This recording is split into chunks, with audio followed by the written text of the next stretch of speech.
Welcome to Big Blend Radio's first Friday Toast to the Arts and Parks show with the National Parks Arts Foundation, who are known for their amazing artist residencies in parks across the country.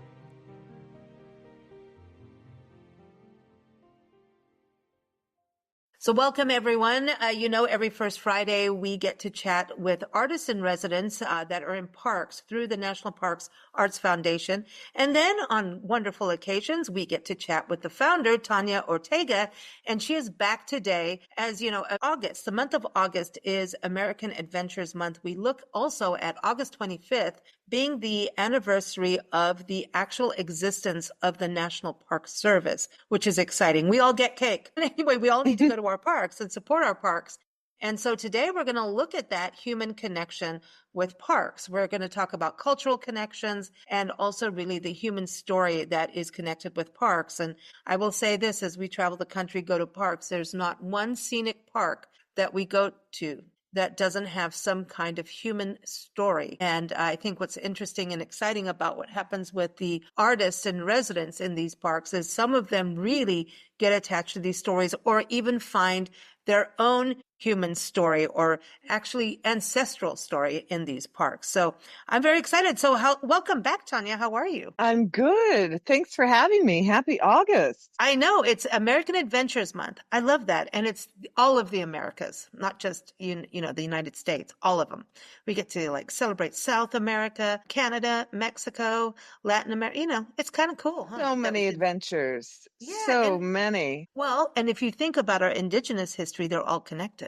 The whole continent is connected in human history. So I love this, that we can actually celebrate it in this way, but also it's American Artists Month. How big is that? So I think that's really cool because so many, American artists have gone into our national parks, which is our national treasure. So I think this is pretty epic, this conversation, to get back into, the people of the parks. And you've got so many parks that really do showcase human history that as we look back to the residency in Gettysburg, that tells the Civil War story and of soldiers putting their life on the line, and also the town itself being part of the war. I mean, could you imagine suddenly your farm is in the middle of a battle? It's like wake up one day and here it is. I cannot imagine. It's just amazing over there in Gettysburg, the cyclorama. If anybody has a chance to see that, definitely. And I love that it is a month of adventure and artists. That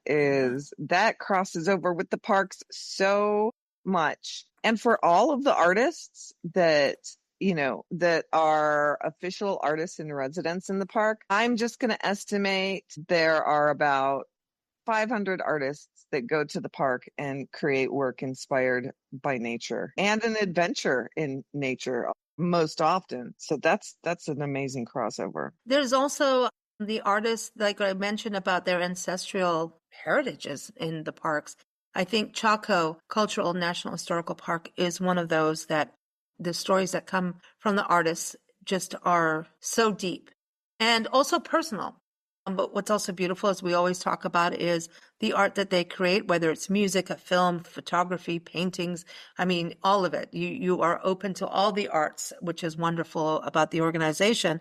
It can be very deeply personal, but they do share with the audience. And it can take years. And sometimes there'll be a little bit here. They do demonstrations. They'll talk about it. They come on the podcast and share their experience and often talk about some of their personal connections, which I think we all are very deeply appreciative of because it's a side of the parks we don't see as a visitor. And, I think about Rose Simpson. She's incredible. And she was one of the first guests on the podcast. And you think about what she did in the parks. What she's still doing. Yes. See, that's what I'm saying. It takes years, right? Yeah. Yeah. Tell us about her. You remember? She's amazing. First of all, being in Santa Fe, our paths would cross and we have the same friends. It was interesting that she got selected and I finally got to really talk to her. And her connection with the park is vast and is echoed in her work. A lot of that. So I remember my first impressions of her work were profound, and I do not say that lightly, because she really can bridge understanding with her sculptural work, and she does all kinds of work.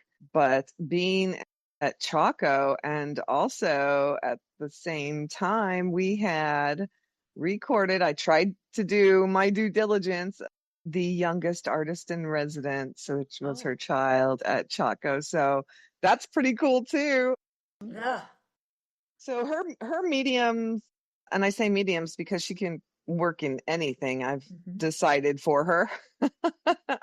Just great. If you haven't had time to look at her, and she is vast, and she cares about the land and does things to make sure that land is protected. Mhm. So I'm proud of her on many, many levels. I love watching, how she has flourished. And I mean, she's outstanding. She is She was, outstanding. yeah, she was at Aztec ruins. That's So right. It I wasn't wanted Chaco. to, She was yes, yes. Aztec. But she went over to Chaco. I know she She went visited. over to Chaco. Yeah. Yeah, I always think of her like in that entire area, to me, They're is Chaco connected. connected.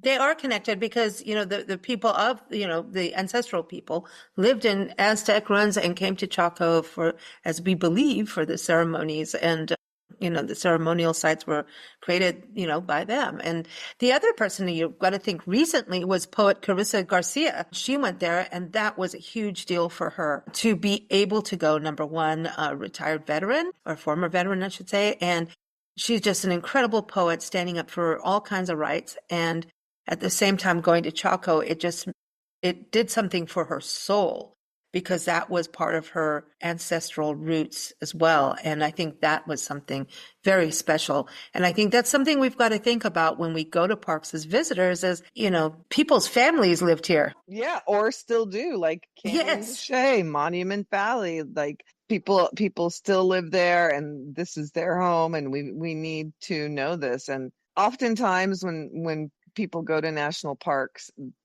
they don't know that Mm. there are people living there. And I mean, also employees live at many parks too, but first peoples that have been there for generation upon generation, often countless generations, um, a lot of people don't know that they're actually living there. Mm. That includes the Grand Canyon. Yeah. Um, so, if you think of this park, any park really, as what, well, I mean, I won't go into Yeah. it, but why do we have this land, in the first place? And we know the history of artists helping the parks get created. And then who's been protecting these lands for longer than we know? And who lives there? What is the environment of a park?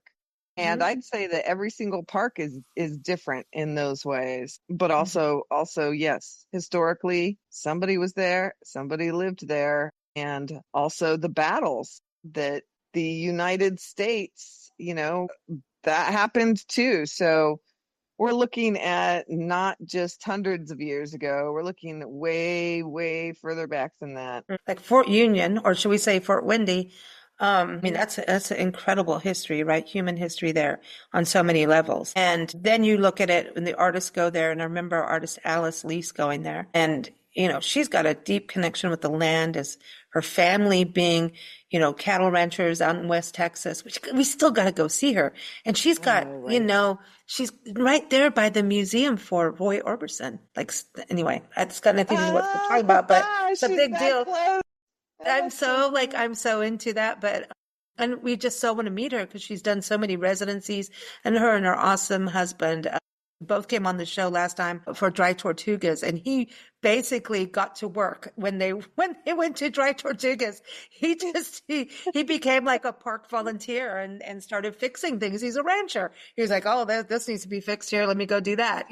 So I think that's a Sweet. beautiful story about them, is that they're very dedicated to the parks. But Fort Windy, I'll never forget. A lot of people were very moved by the human history, the beauty of it, the pronghorn and elk, and just, I mean, it is windy. But she got attached to they get to be able to see some of the archives that we don't see as regular visitors. They are able to go in there, and then she got attached to some woman's story from a diary, and that became like this thing for her, and she just started imagining what was it like to be a woman out on a fort. And I think, they are able to interpret these stories and share them beyond the park's borders. And that's that other human history connection. I think that is so brilliant about what artists do is, a park can't give you everything. Like it can't put all its archives on display. Like no museum can do that ever. But the artists get to go in there and find something that really connects with them, some human story, and then share it with us. And that is everlasting once it's out there. Yes, we are very, very lucky to be able to find the time with the Park Service to be able to have the artists look at the archives. That's not always the case, too. If the parks had what they need to show all of that to the public at once, wow. Public, you can't even imagine. If you have ever been in, I hate to say it this way, the basement of the Smithsonian or any of these museums, not even gigantic museums, they have so much artwork and so much to share. And that's also the parks. And it's amazing. Artists want to, and we do have the option for artists to donate to the piece of artwork to the park. So we have this option for the artists and for the park. And some parks right now aren't able to take art. And I actually love hearing this when I do. And some archives are full. And so now we're in discussion with the Park Service, like if this is the trend, how are we going to make sure that the archives of the park are also, I don't just mean archives, let's say collection instead of archives, parks collection. If there is not enough archive space to store artwork correctly, I really like that the parks are saying as much. The other part of that, it is, as you know, we work at the Department of Interior Museum. So we're also working with them to create a space, because I just personally feel like it would be a real shame if the Museum of the Interior wasn't able to have a period of time of artwork, of artists, of public in their collection for future generations. And now, really. Yeah. It's possible. And I'm glad you know about the archives. Not a lot of people do, or museums or libraries. Yeah, that they have. Well, that we need them. And this is why things like libraries, the national libraries and city libraries, and sometimes community libraries step up and save stuff, And that's the beauty too, is I know that when artists come to the residency, that they go and also go to the gateway communities or the local communities. Please do it. Libraries too. I have to tell you, and this is an aside, so I won't go this direction. The New York City Library has a great art collection, and they've shown wonderful artists. There was a time period in like the early 90s that I don't remember who was showing at the library now and who was showing at the Smithsonian, but the New York Public Library had better exhibits than most of the museums. And I was so lucky to see these at the library. You are going to get into trouble. I'm going to get in such trouble for that, but I mean, hats off. If somebody can do it and they're doing it, that's great. And you know what? Librarians are cool. So, well, the museum. Okay. So everyone, just on that side note, I'm going to put a link in the episode notes to an article by travel writer Debbie Stone, who has just did a tour of the New York Public Library. And it's a famous Schwarzman building. So it's also the architecture, but she talked about the architecture of it. And it is actually known as the People's Palace of Learning. So it's like a palace, how it is. And so they have art showing Charles Dickens' desk and chair is there, by the way. And then the ceilings are there. They have ceiling-scapes, paintings on the ceiling of this library. And then fountains are art. I mean, I'm looking, they have the Gutenberg Bible in there. I'm just reading through. It's amazing what they have, right? Okay, so I'm going to put this link in there. And here's the most important thing that they have. This is a human history connection of bears. They have the original Winnie the Pooh and friend bears. Are you serious? I am. I don't know if that was a revolving thing, but yeah. So cool. So there's that. I mean, okay, so yeah, no. I'm going to have to, they had a tutu worn by Alexandra Danilova. Come on now. So what you're saying is 100%. So I'm going to put that link in the episode notes so that people can see you're Yeah. being backed up, girl. I guess what Yeah. I'm saying is that Yeah. there is more art in places that people might not initially think of, like the New York Public Library, Well, like the national parks, like the mhm, libraries in Chicago. I forgot about the Chicago Library. They too. So yeah, mhm. yeah, artists, people, there are wonderful, wonderful Well, I keep collections. saying art lasts, but here's the thing too. A lot of musicians, actors, performers, stage rights will go and do a performance. And if it's not recorded, it lasts in your soul and your heart, makes an imprint that way. But there's also that temporary moment. So that's what I love watching this growth of all the artists that, have been in the residency. Some are top name artists, some are at the beginning. And I love that about NPAF, the National Parks Arts Foundation. You watch how they've grown with things, and somehow it's like, I've got this other song that came out of me from the residency, and it's like 5 years later, it's been brewing. So yeah, So yeah. and then it's performed somewhere, and then it's like, maybe I'll put this on this album. So a couple more years go by. So it's like this, I don't think when the artists do their residency, it is not just like, okay, here's my exhibit, here's my quick book. It's not, but it's a gradual thing. And I think it becomes a thing for them to connect with other humans through social media. They connect when they do an exhibit. They may have one painting or one sculpture that they've done. But I look at how Shishwan look at her, how she keeps going. And now she's done the music for this incredible documentary. I mean, She's amazing.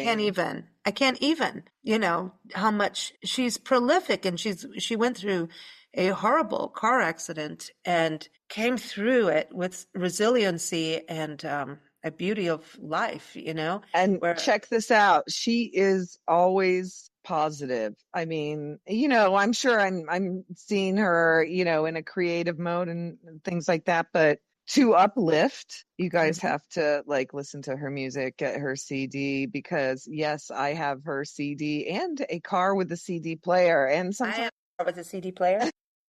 yes. So, gosh, it kind of makes me want to get an 8-track player in the car. Anyway, so sometimes when I'm driving around, I just I put in her CD, and suddenly I'm Miss Positivity. The rainbows start coming, the birds are flying. I mean, it's beautiful. So yeah, just her vibe is I wish I had a better way to describe it than vibe, but Mm. No, she's good. But the thing is, too, I think there's so many human stories and parks of resiliency because if we're looking at human history, it was not easy. And when you go to these yeah, parks and you realize how people lived, and then there's all the legends. You're in the Hawaii National Park, Volcanoes National Park, Haleakala National Park, those residencies. I know artists are just blown away. They have this envisionment, they get there, and then it's almost like I don't want to say culture shock, but it is culture shock. It's so there's all of a sudden they want to do everything, because there's yes, so much. And I think Andy Warner, I want to touch on him, who's a comic artist. I mean, he just does incredible work, but he's been there 3 or 4 times now in residency, and he's doing a book. He is telling the story of the locals and how they are resilient. That's what I was talking about, this word resilience. I don't know. I think that's my word of the year is resiliency. I think And that's a great word for this year. I think we all need it. Yeah. But he talks about how the locals they know that they're living next to this volcano and that things can go, I mean, lava can go into their neighborhood and into their backyard but they're doing it anyway. And they could leave, but they choose to stay and be part of life as it's always been for their families. And so he's documenting that, constant change and Yeah, adaptability. I think the that's an change. incredible story of what he's done, It is. It's kind of Still like doing. the land changes, land grows here during certain lava flows, and then the people change around the land is resilient. Also, the volcano is a sacred space to Mhm. Hawaiian people. And so when the park were custodians of it, And the Hawaiian people are also, they are still making good efforts, really good efforts to make sure that that culture feels that it is their home, because it is. I mean, they are literally right there down the road, walking distance. Yeah, not You know, everybody, but you know. yeah. The other scope of human history is looking at what humans have done as to the landscape. And so there were some amazing artists who also looked at how are the land adapting, how is the land handling us and our way of life. And I think Sam Nestor did some amazing work with that and spoke a lot about that. Zoe and Sam, I kind of feel like I wish I had them on together. Zoe Shanger, amazing Yeah. journalist, and I was just talking about her on a podcast with a witch the other day. It's really true witch, right? Herbalist witch, wrote a witch book, the whole thing. And we were talking about plants. I'm like, if you read The Secret Life of Plants, you know, how they meditated Oh, with plants, and I went on like plants know everything. And Zoe just like, no, they found out that all of that was they were kind of on the right track, but no, science has debunked that and this. And I'm like, Zoe, come on, man, don't do this to me. yeah. This is my favorite book of all time, man. And so it's still like, but this is, so she is studying plants. And then Sam did that whole thing about how plants feel music. And so you've got to think about what our vibrations are doing. So there was that human connection. We can't ignore that, our impact. And then Harun Mehmedovic, see, I really learned how to pronounce his last name. I like to put myself That in is good. a day. Incredible night sky photographer. Also did work with Leonardo DiCaprio. I think it was called Fire and Ice or Ice and Fire, talking about light pollution. And so when we talk about human history, it used to be, yes, we'd have our fires in a cave or outside a cave, you know, back in the day. And now look what we've done. And so I want to just touch on that too, about that human connection, cultural connection. But I think some of them did a good job on that. A really good job. Yeah, Sam made those recordings. He's still, yes, he has projects coming together everywhere, but he's still working on those and his music. So it's interesting. Now I really need to talk to Zoe more about that, because the Secret Life of Plants, I mean, come on. I don't know.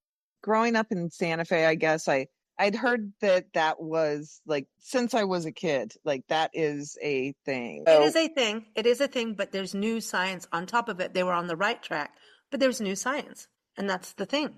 There's new science. yay, new science. But to be among, let's say, aspen trees and knowing that their roots are talking to each other underneath your feet. And I'm sure there's other trees that are like this, and tree shyness with the Sequoias. leaves. Exactly. I thought that like just staring up, laying down in these, even in Muir Woods, just laying down and looking up at the leaves and thinking to myself, why am I seeing a pattern with my eyes? And having done this since I was a kid, and finally somebody told me about tree leaf shyness, and I didn't feel like there was something wrong with my eyes. And that wasn't all that long ago, by the way. No, I'm with you. I'm in that zone. I do trip out on that. Speaking of trees, and by the way, shout out to Muir Woods and being one of the really incredible conservation stories of time. Women as well, very much into saving the redwoods, and Save the Redwoods League has done an incredible job. That was one of their projects a long time ago. That was part of it. They are over 100 years old, and Muir Woods, the legacy of these trees and how locals supported that. And they've done incredible. And they also were part of the change of bringing shuttles in to alleviate human footprints, because it just, there's too many people. You're outside San Francisco in this park. I mean, there's traffic jams. So here comes a shuttle system, which is better for the trees, better for everyone. And you've also got to think about the indigenous people that lived in that area. So when we're protecting nature, we're also protecting these ancestral lands of people before us, right? So I got goosebumps thinking about it for some I reason. did too. I did too. Ew. And I thought of all the lands surrounding the national parks also. I know that a lot of that is being privately purchased right now and protected on a sort of a small back end that people don't really see. And it gives me a lot of hope. Well, I think we're seeing a lot of people stand up for things in very unique ways, and people helping, and people are good. We have good people in this country and around the world that love our parks. And our park, we talk about, the anniversary of our park system coming up on August 25th.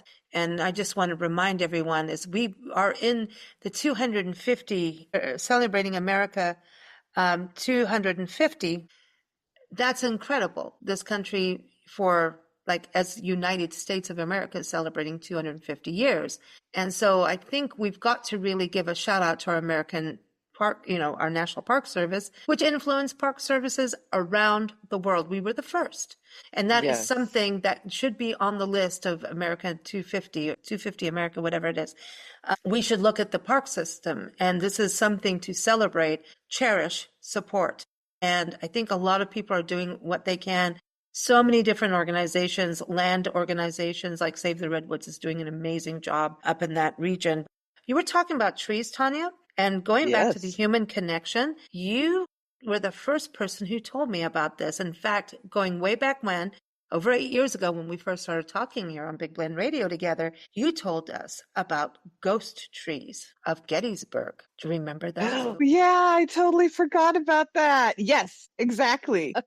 And then we had the artist. Oh gosh, what artist was it that was there that projected the soldiers onto the trees? It was amazing. It was amazing. What was his name? I can't think of his name right now. He's so good. But anyway, yeah, that was before our time with you. I think that was doing that. But it's really about honoring those who had passed on there, right? Yeah, yes, That's absolutely. there are trees that hold those spirits. And I wanted to bring up Lisa Salmia because not Salmia, Lisa Salmia. I know that she was chosen an artist in residence, and COVID got in the way of a lot of things, and a lot of changes happened in parks from that. And that's the thing that happens in NPAF. I mean, you guys worked so hard to make some things work, and it was COVID took its toll on everyone, right? And unfortunately, she got caught up in that She still masses. is. It's She's not wonderful what stopping. she's doing. She's not stopping. It's great. Yeah, I wanted to bring her up because she connects. She's a voice for those who have fallen, who have not, when you go to Gettysburg and you go to the graveyard, I should say cemetery, cemetery, there's the unknown soldiers, basically, the nameless graves, Hmm. which just get you. And then there's the women involved. And she's done that really well in connecting us to the human history and keeping their spirits alive, like the ghost trees, She through is. poetry and writing. She So she really is. And also Stephen Towns, he is an amazing quilter and he's keeping stories alive too. And he was at Gettysburg. Wonderful, wonderful artist. So it is about the human connection and keeping those mm, stories alive, whatever they may be, the yeah. human and cultural connection to them. Well, you had a veterans program through Big Bend National Park out in Texas and in Yes. Gettysburg, and also did work with the Poetry Foundation too. So you had a lot of poetry, which is awesome because poets don't always get their due time. And I wanted to touch on that because there's artists like Chip Beck, who is a Hmm. cartoonist, character artist. I mean, just an artist in all realms, right? But he went out. He toured the world covering wars, militias, all kinds of stuff. I mean, his resume is massive. It And he went is to Gettysburg. massive. It's massive. And we had him on, I think he's been on numerous shows. First, before he went there, and we're like, dude, this guy's so cool. He's been all over Africa. He's done this and that. Then he went to Gettysburg, and it was like they come in with this level of understanding, those who have been in the military. Nick Collier, who served in our military active duty, put himself in the actual war state. He recreated a photo of those soldiers that were, yeah. I mean, Do you remember how Stars and Stripes did the video? It's on Google, just Stars and Stripes, Nicholas Collier, if you're going to look it up. oh yeah. And every time I watch that video, I still cry. It is, Yeah. it is so, I mean, like it's so moving. It's beautiful and sad and everything at the same time. And every once in a while, I'll watch it and just like, wow. It's mind blowing. So yeah, Chip does the same thing in his different mediums, and yeah, it's amazing. Sorry, I know we're all getting excited. I know, Yeah, right? go ahead, your turn. No, We're the you. founder. I was You going to go. say, remember William Bretzker?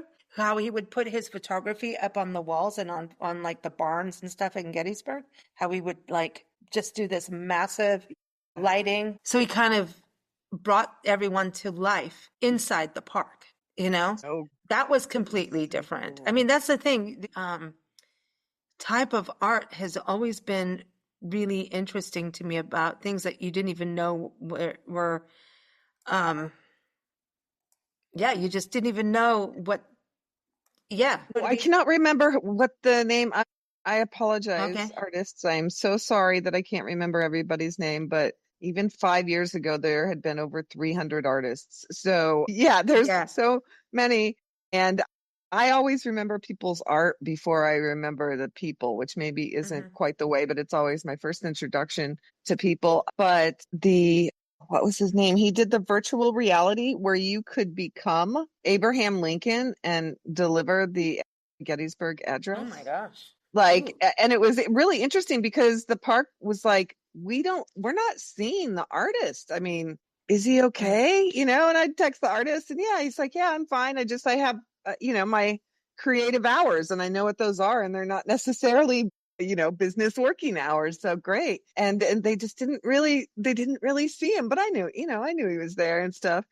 And then when he had his exhibition in the museum, they were blown away, like lines out the door to do the Insane. virtual I remember reality that. experience. Yeah, Yeah, I it mean, because it's was all amazing. changing. It's interesting now too with AI where art is going, and there's a movement against it. There's a movement on like, no, this is you can use it in certain ways.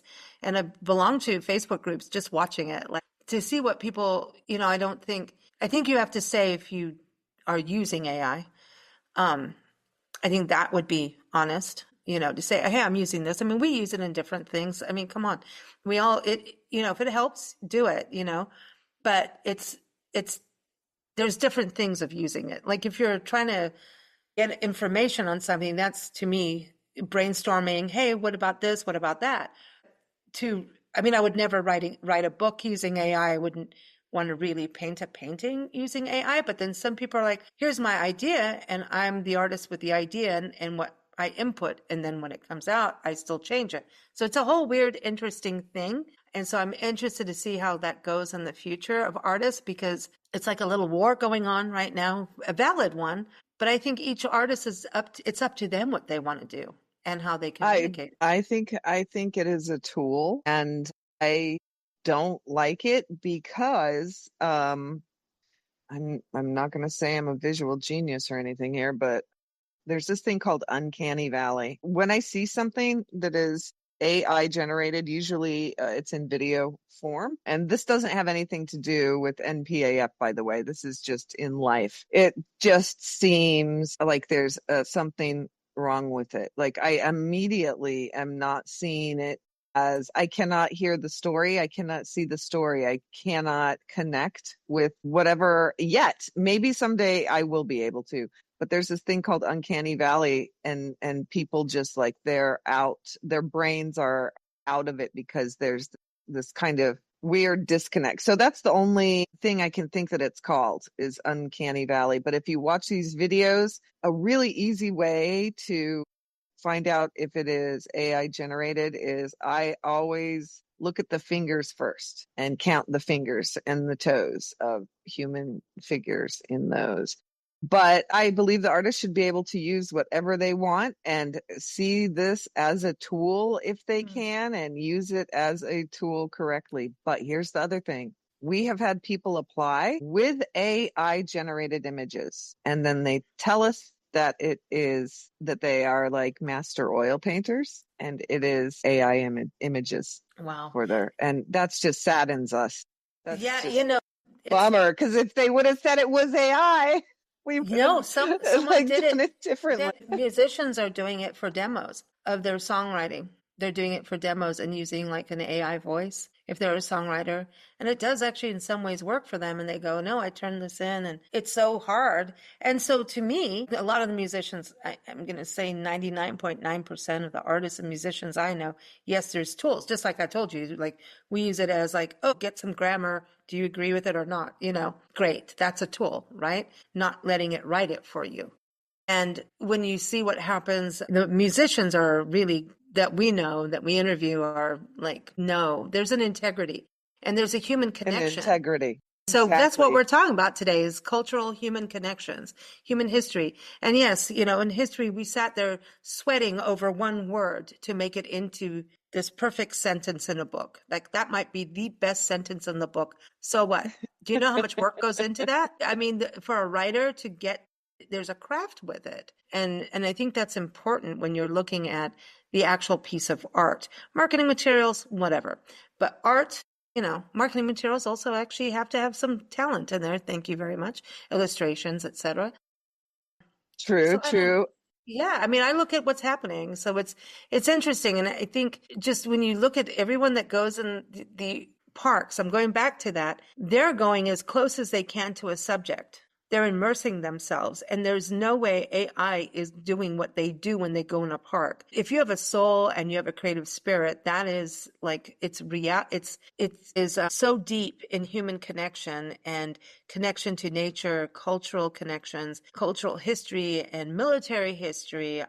When you see about what we're talking about, these artists and what they've done, like AI cannot replicate what Rick San Nicholas does. He's a master, Oh, right? oh, no way. No way could they replicate. And plus, he is so connected to the culture and heritage, and that museums know him, and he's able to see their archives, which are, I wouldn't even ask to be able to do that. I mean, it's just amazing. So, Rick San Nicholas, as of late, first of all, he has an agent now, which is, if artists with agents, that's so awesome if you can do it. So he was the traditional regalia designer for Jason Momoa's, it's Apple TV, I think. I would need to Google that. Anyway, it's called Chief of War, and Rick worked with them because, and I'm really proud of them, the whole crew on that show, and the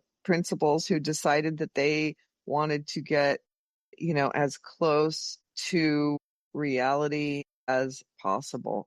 So Rick San Nicholas helped them with that. So when you see, and they had the premieres to it in Oahu, on the island of Oahu, last week. And I had a family thing going on in Oahu, and I actually literally ran into Rick San Nicholas in person. He's awesome. And he's just larger than life. Just such a wonderful guy, too. Again, just like, he's wonderful. And as you know, he has pieces at the Volcano House Hotel in Hawaii Volcanoes National Park. He has pieces here and there, and he is a hands-on guy. I mean, it takes him forever to make these capes, and he does it well. It's amazing. It's amazing. Such reverence also for, say, extinct animals. Like, he will get feathers that are as close as he can, by also, looking at free trade things too. So he really does it well. And I'm really glad that Jason Momoa and the Chief of War production company saw the value in integrity and authenticity in that. And then that brings us to Ian Kuali. And Ian, he's amazing too. Oh man, he talk about culturally connected. Like, oh my gosh, yes. Ian's work is mind-blowing, and he is doing feather work now. So, I mean, and he and Rick know each other. And so the sort of the lineage thing, and they both have Hawaiian titles. So they, they really know. So it is an art that is now being, and yes, they teach classes. Rick teaches classes all of the time. I mean, amazing. He wants to pass down because I think, I mean, and his work is like in, the Smithsonian stuff. He's in like galleries and museums in Australia. I mean, because this connects with the whole that side of the world. His And work. Ian is doing it. He's carrying that tradition right now. He's doing the feather work. He's talking to, like, they're in communication, and I love it that, like, their families know each other somehow. There's all these connections in the end. And then, like, when Ian came as our artist in resident, I was like, you really should meet this guy Rick San Nicholas. And it ends up their families knew each other like a long time ago. Like, it's really very cool. Yeah, I I love love this it. connection. It's like that's the other thing. So when we talk about human connection is the artist, and I know we've touched on this before, but like Andy Jarima and Stan Honda, how they've ended up working together and doing things together. I mean, that's the other thing. Michelle Schwangala, did I say her name right? So she didn't come running after me. And Glenn McClure, they've worked together. There's all these, it becomes a community for the artist within the artist. An artist that we haven't spoken about, Sean McLeod, who Yeah. started the New York Dance Institute. It's amazing too. So there's so many people with so many of these connections. It just gives me real hope that the stronghold of the people that love the parks and respect the parks are ready. And we are as artists. I have to bring this up because I think one of the most amazing artists too that did sculptures of people of the Southwest is Hal Stewart. Hal Stewart, his sculpture process and what he did was incredible to me. I know he was in Chaco. And this was like 7 years ago that we interviewed him, but he got people down. Like he knew, I mean, Yeah. I don't know how he does what he does, but someone gifted him something when he was born. Just saying. There's so many Really. great artists. Just I know. We're kind of fangirling over everybody. oh my gosh, we are. We should stop. Yeah. I know, because we can't do anything we can't handle that. It's amazing. But oh my gosh, I am so thrilled about all of that, what we've done over the years in interviewing, but like what you have done in, NPAF, what you've done with all the artists in parks. They always say like how much they appreciate you. And there's so many things like artists will suddenly get an idea and then Tanya's go, well, let me go look at the red tape and see what we can do, how she has to work. I mean, there's so much that goes into a residency, especially a residency that's a full month. And I think any community, and I know that you're open to doing residencies, whether it's a state park, a monument, doesn't really, just a community that wants to celebrate arts, that you are really about parks, the history, the nature, all of that. But Absolutely. get involved with that and more destinations. Yes, it costs money because life costs money, period. Really. So there's often your residencies have a stipend, especially when those are going to Hawaii. And I know you've got another residency open right now. Am I right on that? I think I just saw something Yes. about it. Yes, go.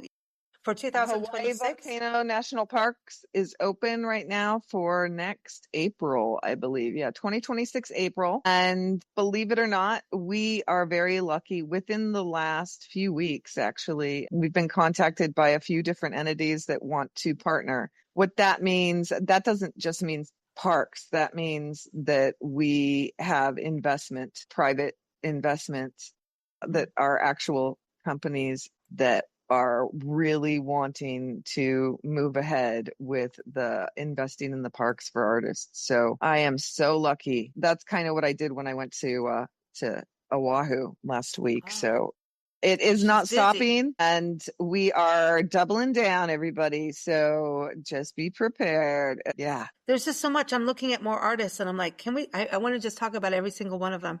We just put a collection together of all the magazines that your artists have been in. I think you've been in like almost 50 magazines over the 8 years. Wow. I was just Yeah. now trying to calculate if we named an artist every 30 seconds, I don't think that we would get through all of them in a 1 hour No. show. I don't mean through them, but we Yeah, wouldn't we give could. enough respect Yeah. to them. Yeah, it's really hard. And it's like, okay, so sorry that we can't get to everybody, but we try.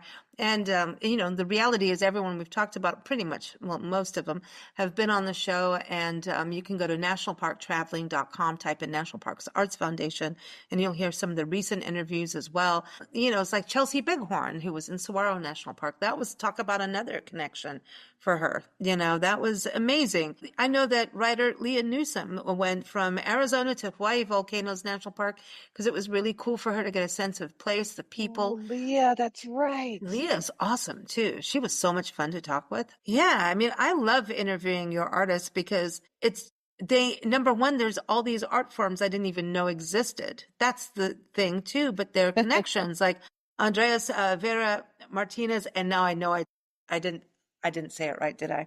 Because he's pretty specific about how to pronounce his name, but I didn't practice. Sorry.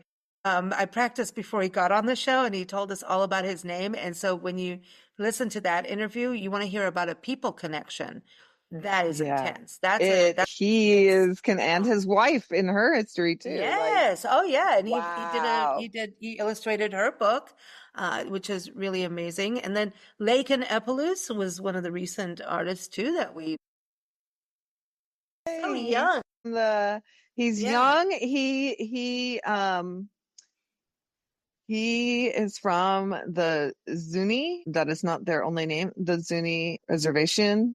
And my mom, though not Zuni, grew up there. So when he was chosen, I was like, oh my heart, this is so cool. And of course, he knew every place that our family had been and his family had been. And then, of course, I call my family and go, do you know? And they're like, oh yeah, they this and that, a few generations ago or whatever. So wow. it's amazing. It's amazing. Yeah. See, those are the connections. That's what we're talking about today. So thank you, Tanya, as always. I know you've got such a crazy schedule, and it's always so cool to have you on the show. Everyone, nationalparksartsfoundation.org is a website to go to. And also sign up for the newsletter so you can get notified when there's a residency. And if you are in a park, just don't even question it. Contact NPAF. If you're an artist, don't question, your art. Just go for it. Just go. Everybody. Thank you. And everyone stay tuned. We are still working on that retrospective. That little puppy is going to be birthed soon, so stay tuned. It's a big puppy. I can't help it. I can't wait. I can't wait. I feel like, it's time for it to be birthed. It's summer. The birthing must happen. Thank you, everybody. Bye, Lisa. Thank you. Thank you for joining us here on Big Blend Radio's first Friday Toast to the Arts and Park Show with the National Parks Arts Foundation. Learn more about their amazing park artist residency programs. Go to nationalparksartsfoundation.org. Keep up with our shows at bigblendradio.com.